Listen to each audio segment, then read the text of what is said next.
Hello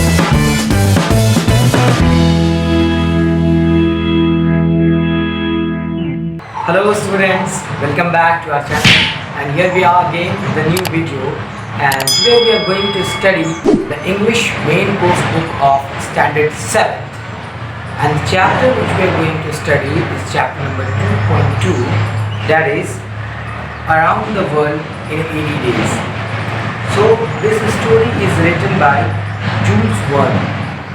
So let me tell you before I get started, actually this is a kind of novel, you can say, because this is a quite long story, and further it is played in a drama on a stage. So you can find further characters, many characters, they are coming on the stage one by one, and there is a drama, there is a story which is being played on the stage, and there are many characters in the story. So basically, as the name suggests, around the world in 80 days. So this story is based on a tour, a journey which is full of adventure.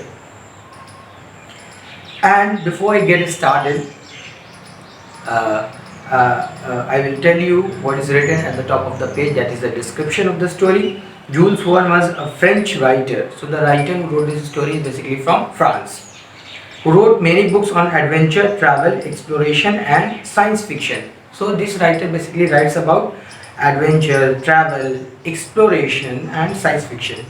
In 1873, he wrote an exciting book called Around the World in 80 Days. So this story was written in the year 1873. The book describes the adventure of a gentleman named Mr. Phileas Fogg. So this person is the main character of the story, Phileas Fogg, and his servant Passepartout, Jean Passepartout. How shall we pronounce it? Passepartout. Actually it is written in the book.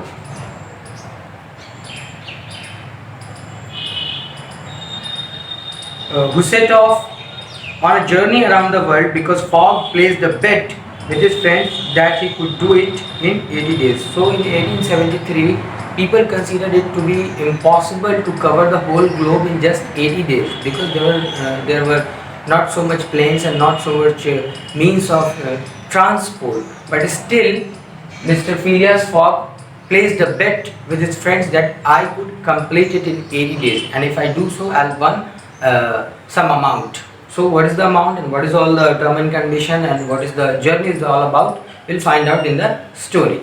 So before I get started, let me introduce you the characters of the story. So basically, the person who is going to tell you the whole story is a narrator. Name is not written in the story, and the person around which the whole story revolves is Mr. Phileas Fogg, who is the main character of the story, and then Jean Passepartout. Jean Passepartout, who is a servant of Mr. Phileas Fogg. And there is another person, Mr. Fix, who is a detective, a spy. And there are 5 more characters in this story: Mr. Andrew Stuart, John Sullivan, Samuel Fallentin, Thomas Flanagan and Gordian Ralph. So these all 5 persons are friends of Mr. Phileas Fogg. So now we will read the story paragraph by paragraph, and we will understand what the story is all about. Scene 1. This story is categorized, it is distributed in different scenes. So the first scene is coming before you. Spotlight on the left front of the stage, in front of the curtain. A man dressed in a suit sitting in chair, looking at an old-fashioned watch on a chain. So this is Mr. Phileas Fogg, who is sitting in the corner, and the curtain is moving, and the first scene you can see is Mr. Phileas Fogg sitting on a chair, dressed in a very western attire, old-fashioned attire, that is a suit.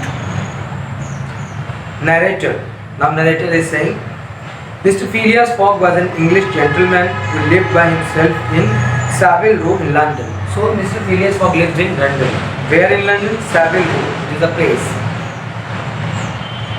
He was not married and seemed to have no relatives. So he doesn't have any relatives and he is bachelor. Though he did not hold a regular job. So he is not doing any kind of regular job or regular profession. He seemed to be quite rich, but still he is rich. He went to his club, the Reform Club, the club in which he goes every day is Reform Club. Every day without fail, that means regularly on all weekdays and on weekend also. That means Saturday to Sunday. He goes every day. That means all the days of the week. But did not go around town too much. But he does not wander here and there in the town. He is a fixed. He has a fixed routine which is following every day. Even his friends did not know much about him, except that he was a man with an ordinary mind and regular habits. That means regular habits. That means very much punctual with the time and has very much manners. Who lived by the clock. He did the same thing every day at the same time, to the minute. That means minute by minute. He is very much punctual. Today is 2nd October 1872. Mr. Fogg has just dismissed his previous servant because he brought in water for shaving that was 2 degrees colder than it should have been. So just now he fired his old servant. The reason? Because he brought the water which was 2 degrees colder than it used to be every day. So just little reason he fired his old servant. Now he is getting a new servant.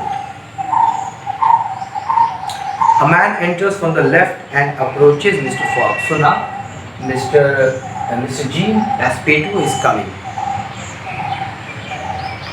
Mr. Fogg, have you come about the job? He is asking the servant. The man, yes sir, my name is Jean Passepartout.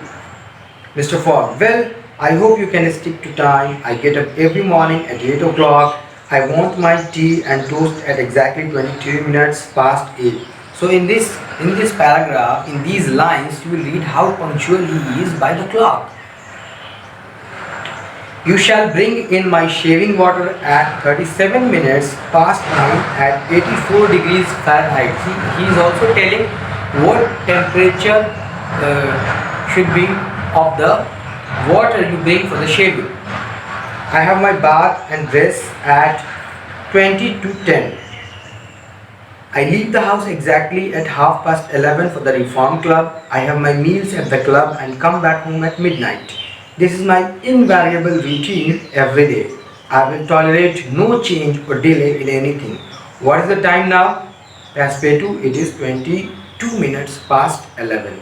So here the word invariable is highlighted in blue color. That means unchangeable.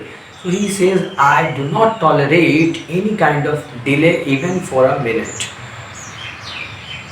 And he told all the routine to Passepartout, what he has to follow, what he has to do for him. Mr. Fogg, you are 4 minutes too slow, but it does not matter. So here again he finds out a mistake that you are 4 minutes slow. But he says then it's okay, it doesn't matter. Then from this moment, 26 minutes after 11 am, Wednesday 2 October 1872, you are in my service. That means by the clock, after 26 minutes, he is hired. I am going to the Reform Club now and will be back at midnight. Please look at the instruction in the pantry and follow them. Here pantry means a small room usually near the kitchen. There is a kind of store room, you can say. Narrator, after engaging Passepartout, Phileas Fogg reached the Reform Club and went at once to the dining room where he took his usual table. His lunch was ready for him. At 12:47 p.m. he rose and went towards the large hall where he read the newspaper till the dinner hours. After finishing dinner at 5:40, he went back to the card room and waited for his friends. So on time he was doing everything. He took lunch, he read newspaper, and everything was going on time. Now he is going to play the card with his friends, which he used to do every day. Andrew Stuart, John Sullivan, Samuel Fallentin, Thomas Flanagan, and Gaudier Ralph. So these all are Fogg's friends.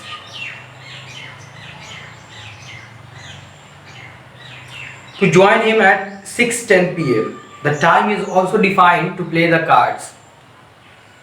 On any other day, Mr. Fogg would have played with a game, with his friends till midnight and would have then gone back home. So this is the usual routine. He used to play the cards and then by the midnight he went back to home. But 2 October 1872 was different. But this day was different. Why? We will find out further. While Mr. Fogg and his friends were playing this, there was a discussion about a bank robbery that had been reported in the paper that day.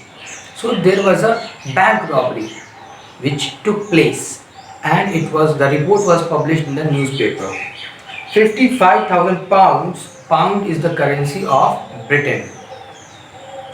55,000 pounds had been stolen and it was said that the thief had fled the country in the guise of an English gentleman. Guise, that means attire, the clothing. So the person who stole it was although it was just a rumor that he left the country in the attire of a gentleman, gentle Englishman, English gentleman rather. So it was a breaking news for the country that day. Now here we come to the scene 2. The curtain opens to reveal a card room at the Reform Club. The 6 men are seated in the chairs and are in the middle of a conversation playing cards on the table with Mr. Fogg arranging them carefully. So Mr. Fogg is arranging the cards and they are playing. So this is the scene on the stage which is going on. Then the conversation starts. Mr. Stewart, the world is large enough for the man to disappear. He says that the world is very big and now he can 55,000 pounds, that is a huge amount, and he can spend rest of his life in leisure, in luxury. Mr. Fogg says, it was once, that means it used to be earlier, but now it's not. Now you can go around the world in 80 days. So he says that in 80 days you can roam around the globe and then come back. 80 days are just enough for this. Mr. Sullivan presenting a newspaper. That's true. That is what it says here. So it is also said in the newspaper. Mr. Stewart. But that doesn't include bad weather, shipwrecks, railway accidents and so on.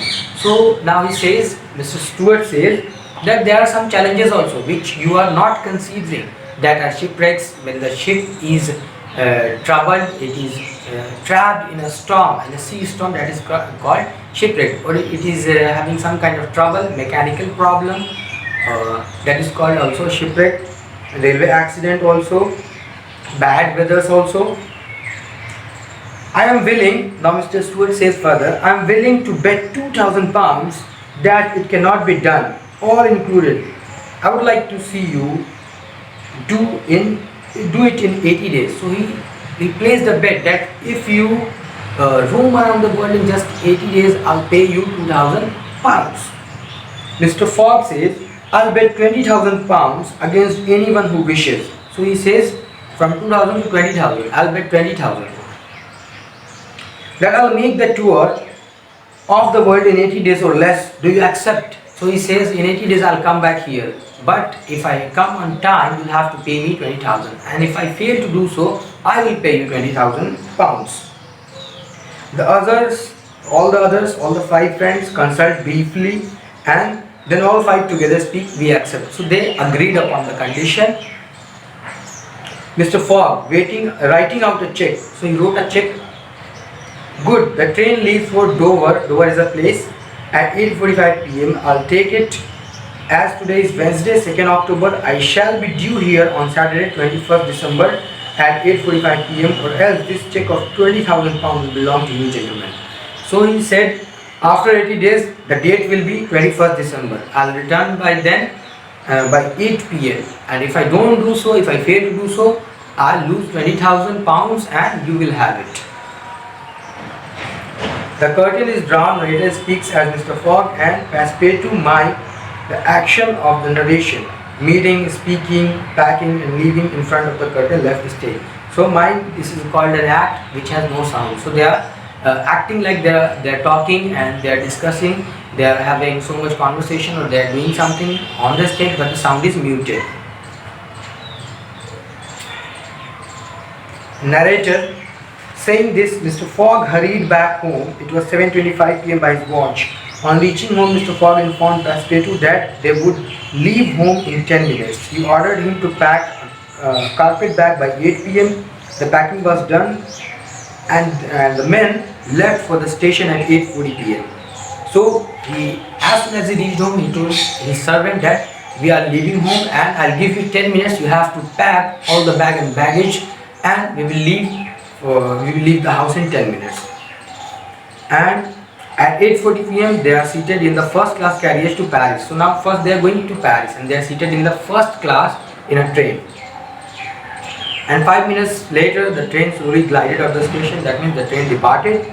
So at 8:45 p.m. on Wednesday 2nd October 1872, Mr. Fogg and Passepartout departed from London. So they left London at 8:45 p.m. and they are going to Paris. The narrator continues as Mr. Fogg and Passepartout walks across the stage left to right. A man with a small notebook comes out from the left and follows them across the stage, making notes all the while. So there is another person who is following both of them, Fogg and the servant also, and is writing everything, whatever they are doing. And this scene is taking place inside the train. Now we are in the scene 3. Narrator. Unknown to Mr. Fogg, he was being followed by a detective named Mr. Fix, who had been dispatched from Scotland Yard. Scotland Yard is a place, actually it is a headquarters of the police force of London. So the detective is also following Mr. Fix. The detective is also following Mr. Fogg. Why? In search of the bank robber that all of the London was talking about. So I told you it is a breaking news in the London. So he is searching the bank robber. In fact, it was the same bank robber Fogg's friend had been talking about, and because of whom Fogg had made the bet. So because of the robbery incident only, Fogg has made the bet that I can make it in 80 days. Fogg met the description of the robber and was an English gentleman, and so Fix decided that Fogg must be the criminal. Fix boarded the steamer to Bombay with the travellers, hoping to arrest Fogg. So now they are in India, in Mumbai, and earlier Mumbai used to be called Bombay. So Mr. Fogg is also matching the attire of that bank robber, and he is also looking as an English gentleman, and he is also wearing the attire which is described in the story as the bank robber. So Mr. Fix is sure that Mr. Fogg must be that robber, and he is planning to arrest him. And now from Paris to Bombay they are travelling in a steamer.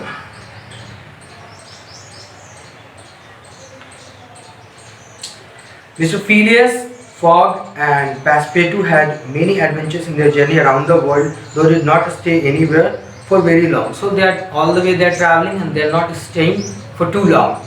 Just in one day or two they are leaving the place and they are going for another place. In India, Mr. Fogg rescued a beautiful Oda from certain, Oda is the name of the lady, from certain death, and she accompanied them on the rest of the journey. So there was a lady who was going to die or was having some sort of accident, and Mr. Fogg saved her. So now that girl, Oda, that woman, is all the way with them, and she is also travelling with them. After many nail-biting adventures means very exciting and thrilling experiences, Mr. Fogg, Oda and Passepartout reached Liverpool, England at 11:40 a.m. as he thought on 21st December, and only 6 hours away from London and from winning the bet.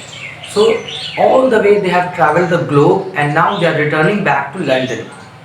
And now the date is 21st December and the time is 11:40, but they are 6 hours to win the bet. After 6 hours they will win the bet if they reach on time. The condition is they have to reach on time. So they went for the journey. Only 2 persons went for the journey, Mr. Fogg and his servant, but now they are coming with 3. Oda is also with them. Narrator continues while Mr. Fogg and Oda walks across the stage. Passepartout follows them with luggage on a trolley. Mr. Fix follows them a few steps behind. So all the way Mr. Fix, the detective, is also following them, and now he is planning to arrest Mr. Fogg. because he is sure that he is a bank robber. Mr. Fogg is a bank robber. Narrator.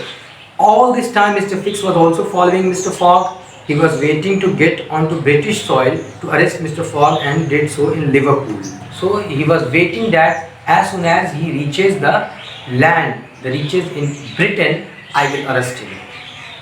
In mind, Mr. Fix arrest Mr. Fogg and Passepartout protest, and then Mr. Fogg is released as the narrator speaks the next part. So finally, Mr. Fogg is arrested by Mr. Fix.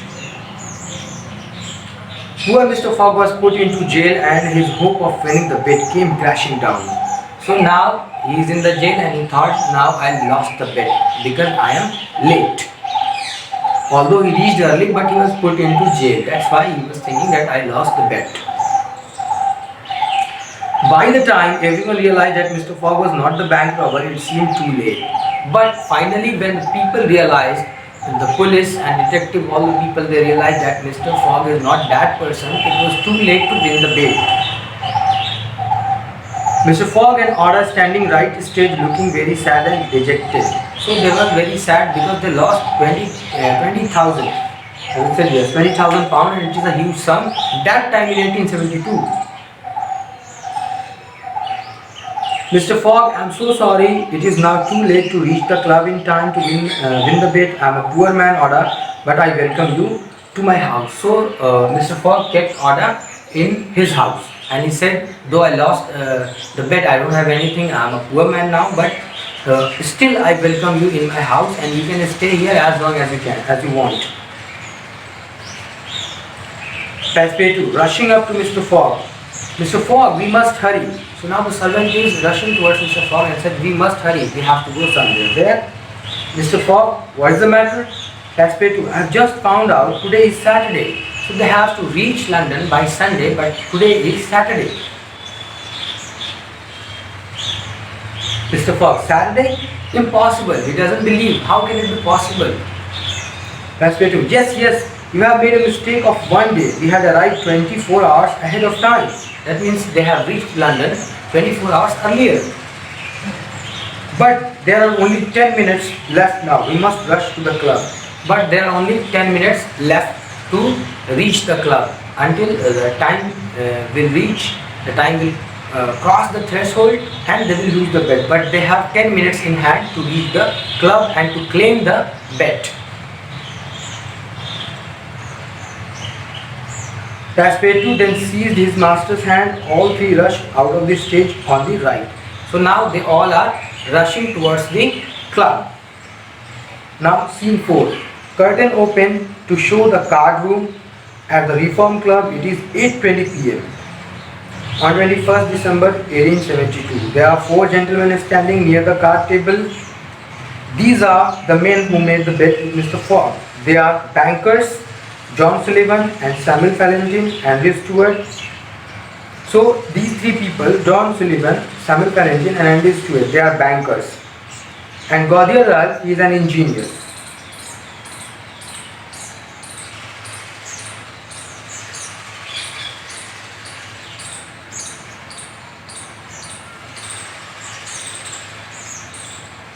Gaudier Ralph is the director of the Bank of England and Andrew Stuart is an engineer.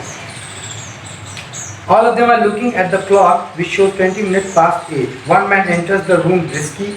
This is Thomas Flanagan, a brewer. Thomas Flanagan, brewer, that means he is bringing the beer and all the soft drinks to serve to his friends. The time is by the clock, it is 8:20 p.m. Mr. Stuart getting up from his chair and walking towards the clock. Well, gentlemen, in 20 minutes the time agreed upon between Mr. Fogg and ourselves would have passed and we will know Fogg has won or lost. So he says only 20 minutes is left. After 20 minutes we will come to the result, who has won and who has lost. Mr. Flanagan, what time? Did the last train arrive from Liverpool? Mr. Ralph, at 23 minutes past 7 and the next one doesn't get here till 10 past 12. So the last train in which the Mr. Fogg is supposed to arrive has already come 23 minutes before. 23 minutes past 7. That means at 7:23 the train arrived, the last train. And the next train is very late, and by that time the bet will be over. Mr. Stewart, well gentlemen, if Phileas Fogg had come in by 7:23 train, he would have got here by now. Because the time is right now 8:20 p.m. and the train is expected to arrive at 7:23. So it is around 1 hour. So if he has come by that train only, he would have reached here by the time. But still he is not here. That means he considers, Mr. Stewart considers that we have already won the bet. We can therefore consider the bet as won. Mr. Fallentin says, let's not be too hasty. You know, Mr. Fogg is very eccentric. Eccentric, that means slightly strange. That means different from others or odd. His punctuality is well known. As I said in early story also, we came to know that he is very punctual of time. I shouldn't be surprised if he appeared at the door at the last minute. So he says, I would not be surprised if he reached here just 1 minute before the bet. Mr. Stewart, why if I saw him now I would not believe it? So Mr. Stewart said, I'm not going to believe it because it is quite impossible. Mr. Flanagan says, Mr. Fogg's project was absurdly foolish. Whatever his punctuality, he could not prevent the delay which was certain to occur, and even a delay of 2 or 3 days would mean the failure of his project.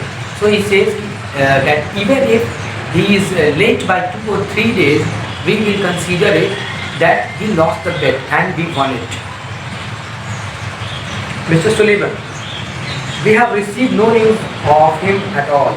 There are telegraphs lying all along his route. There has been no news of that detective Fix either. Telegrams have been sent to America and Asia, but no one has heard anything of them. So he knew that Detective Mr. Fix is running behind him. And all the way along the telegraph is being followed so that the news is being published. But there was no news of Mr. Fogg all the way. Mr. Stewart, the China, the only steamer on which he could have got here arrived yesterday. So the only steamer from China to London arrived yesterday, and his name was not on the passenger list. He has lost, gentlemen.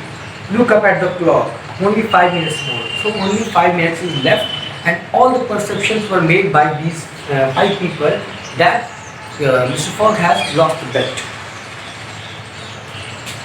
All look at each other. The tension is unbearable. All of them are in tension. Why? Because £20,000 is a huge sum of amount, and they are worried whether they are going to win it or whether they are going to lose it.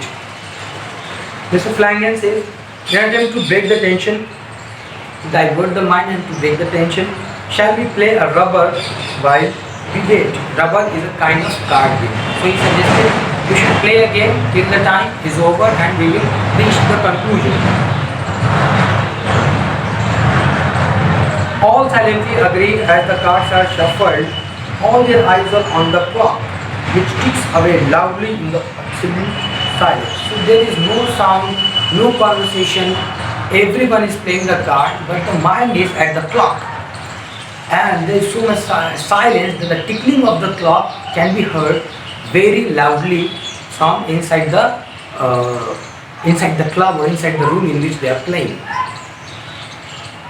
Mr. Ralph, as the cards are dealt 18 minutes to 9. Now only 18 minutes to 9 o'clock. The players pick up the cards and arrange them. Mr. Flanagan, 2 more minutes. That means only 2 minutes left. There is total silence in the room except for the tickling of the clock and the muffled sound of the crowd from outside. So except from the crowd which is outside and except from the clock sound, the tickling of the clock, there is no sound, complete silence in the room. Mr. Sullivan with suppressed excitement, 60 seconds to win. That means only 1 minute left. The players now stop playing and silently count up the seconds. Now they are reverse counting the seconds. At 57, that means after 57 seconds, there is a roar from hurrah from the crowd outside. That means the whole crowd is cheering up. The players rise to their feet, that means they stood up, and almost immediately the door to the saloon opens and Mr. Phileas Fogg appears followed by a crowd of people. So all the people of London or that area, they are considering or they are referring Mr. Fogg as a hero because he made it in just 80 days, and it was also another breaking news in London because he did such an impossible task which nobody believed could be possible in just 80 days to travel across the globe. And now Mr. Fogg enters the room. Mr. Fogg says, "Here I am, gentlemen." So this is the moment of great surprise for all of these 5 people that are the friends of Phileas Fogg. Narrator. So here actually the story ended. Now we have something different. How it became possible that although Mr. Fogg is very calculative and he calculated all the day, entire journey route and everything, and he was also very punctual of time, but how it became possible that he reached one day earlier, we will find out. Narrator. How was it that Mr. Fogg, who was so exact and punctual in everything, could have mistaken the day? How did he think that he had arrived in London on Saturday, the 21st day of December, when it was really Friday, only the 79th day from his departure? So he had to come back in 80 days, but now he reached just in 79 days. How was it possible? The cause of the error was very simple. Phileas Fogg had, without realizing it, gained one day on his journey because he had constantly travelled eastward. So he was travelling eastward in the globe. In journeying eastward, he had gone towards the sun and therefore gained 4 minutes for every degree of longitude he crossed in this direction.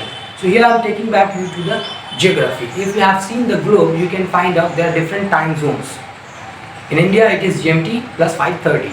So if you travel eastward, the time will decrease.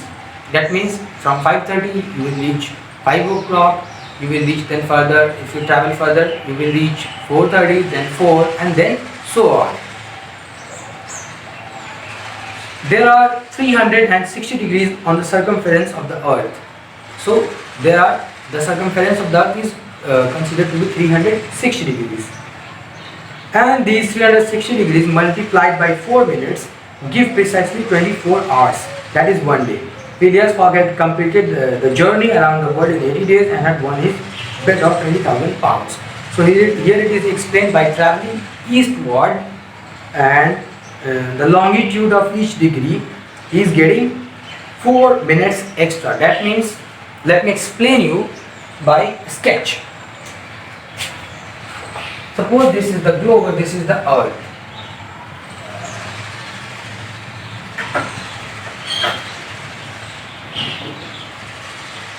So if you are traveling eastward, that means you are getting 4 minutes extra per degree longitude, as it says in the story. Yes, right. So per degree you are getting 4 minutes extra. That means you are getting 4 minutes surplus time if you travel eastwards per degree longitude. So he traveled all 360 degree. That means he traveled all across the globe. So he traveled all 360 degrees longitude, and then by traveling each degree he got 4 minutes surplus time. So if we multiply it, we get 440 minutes.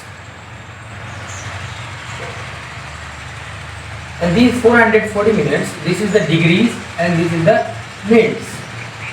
4 minutes per degree. Now the total minutes he is saving is 440 minutes. And if we divide by 60, we get 24 hours. That is exactly one day. If we divide 1440 divided by 60 minutes, we'll get the result as 24 hours. So this is how he saved one day. So this was a beautiful story about the adventurous journey of Mr. Phileas Fogg. I hope you understood the story. I hope you understood the paragraph. Still, if you have any kind of doubt, you can write that in the comment section. And if you haven't subscribed our channel yet, please do subscribe our channel. Press the bell icon and like our videos, share our videos. We'll be back again with another videos, with lots of videos. And thank you very much for watching our videos. Till then, goodbye and stay tuned.